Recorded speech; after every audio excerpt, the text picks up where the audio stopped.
I'm Margot Politis. Welcome to Study English IELTS Preparation, where we look at the skills you'll need to write, read, speak and listen to formal academic English.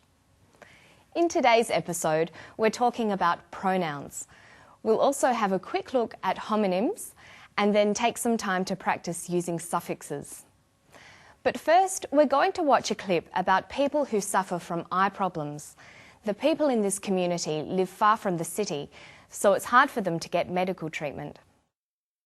They have no access to specialists at all, and they cannot travel because they are poor, and most of them have cataract and they are blind because of cataract, which is preventable.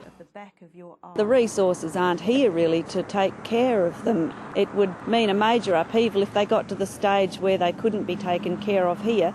They would have to leave their home, their friends, their family and go somewhere where they could be cared for, which is miles away in remote communities. The professor is talking about the access of residents in the Mora community to eye specialists. He talks about the residents by using the pronoun they. Pronouns are words that can take the place of nouns. They're words like I, you, they, who, or what. We can use pronouns in a number of different ways, and they take several different forms. They can act as subjects, objects, or possessives. If we look at they, the subject form is they, the object form is them, the possessive form is their.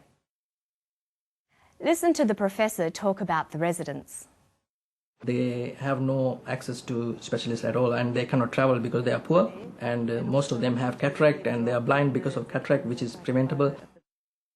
Here, they is used as the subject of the sentence. Did you notice that the subject and verb agree in number? They're both plural. The professor always says they have or they are. Let's listen to the clip once more. Most of them have cataract and they are blind. The resources aren't here really to take care of them. Both the speakers use the pronoun them after the preposition of. Most of them take care of them. Let's see how we can use them with other prepositions.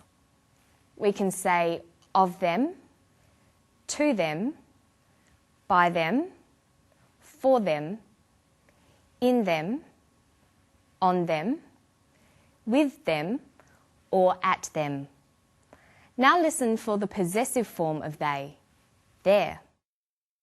They would have to leave their home, their friends, their family and go somewhere where they could be cared for, which is miles away in remote communities. Here, their functions as a possessive adjective. It describes ownership. Their is used to talk about things that belong to the eye patients. The patient's homes, their homes. The patient's friends, their friends. The patient's families, their families. So there are three forms pronouns take. The subject form, like they, the object form, them, and the possessive form, their.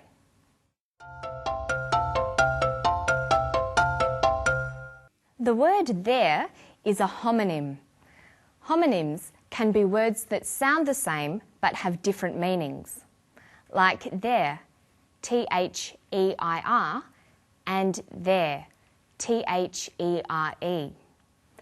Julie is talking about their home, their friends, their family.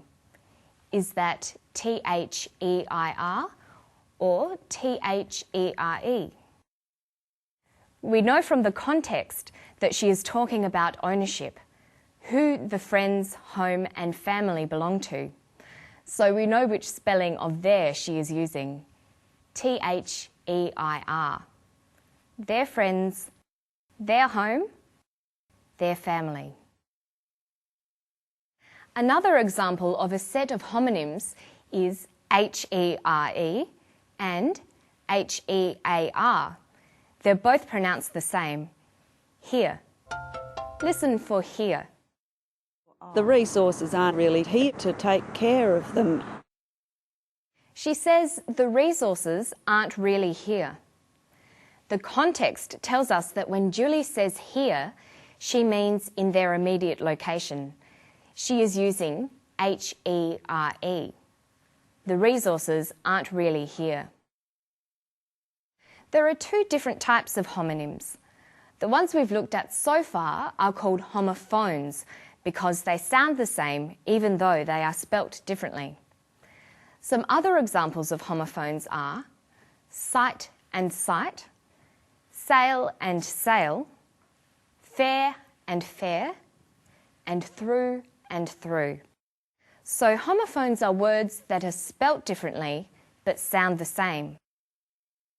Another type of homonym is a homograph. Homographs are words that are spelt the same, but in different contexts, the word will be pronounced differently. Some common examples are read and read, wind and wind, live and live. Let's try an exercise about homographs. How would you pronounce the word in bold? She read the instructions carefully. We've already seen how some words are pronounced differently depending on their context and function. And when we looked at they, them and their, we saw how the form of some words will change depending on the context and function. Another way that words can change is by adding suffixes. Suffixes can be used to create a new word with a new function and meaning. First, listen for the suffix able. They have no access to specialists at all and they cannot travel because they are poor, and most of them have cataract and they are blind because of cataract, which is preventable. Cataracts are preventable. By adding the suffix able to the verb prevent, we form the adjective preventable, meaning able to be prevented. We can add the suffix able to a number of other words to form similar adjectives. For example, read becomes readable, count becomes countable, and recognise becomes recognisable. There are many other common suffixes in English. Learning suffixes is a quick way to expand your vocabulary. Let's take a look at two other common suffixes, ist and ism. We can use ist when we talk about the people who do certain jobs. So you could be a journalist, a chemist, a geologist, or a psychologist. We use the suffix ism to talk about beliefs, ideologies, or movements. For example, Buddhism, modernism, realism, or Marxism. And the people who believe these ideas can sometimes be described by adding the ist suffix. So we get Buddhist, modernist, realist, or Marxist. So let's take a look back over what we've learned today. We've looked at how words change according to their function and context.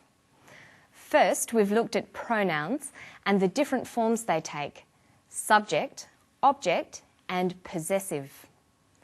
Then we talked about homonyms and the two different sorts, homophones and homographs.